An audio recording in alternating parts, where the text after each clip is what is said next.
అందరికీ వందనాలు. ఈరోజు రథయాత్ర మన పర్లాకిండి మున్సిపాలిటీలో అవుతుంది.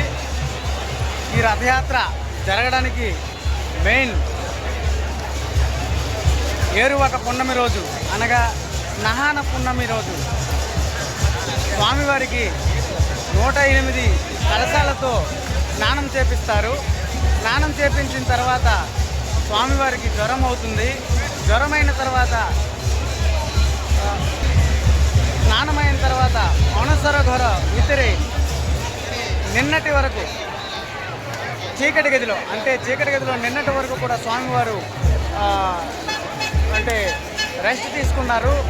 రెస్ట్ తీసుకున్న సందర్భంగా ఈరోజు కొత్తగా మనకి భక్తులకి దర్శనం అంటే జ్వరం తగ్గిన తర్వాత మౌసి అనగా పిన్నమ్మ వాళ్ళ ఇంటికి వెళ్ళే ప్రక్రియలో భాగంగా ఈరోజు స్వామివారు భక్తులందరికీ దర్శనం ఇచ్చారు. రెడీ అమర భక్త మనవి అసలే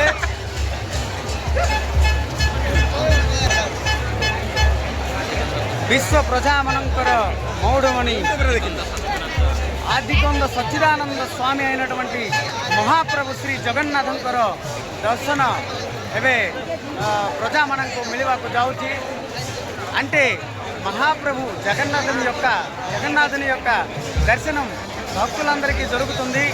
ఈరోజు మౌసి అనగా చిన్నమ్మ వాళ్ళ ఇంటికి ఈరోజు వెళ్తున్నారు స్వామివారు. ఒక 10 రోజులు ఉండి అక్కడి నుంచి ఇక్కడికి వస్తారు.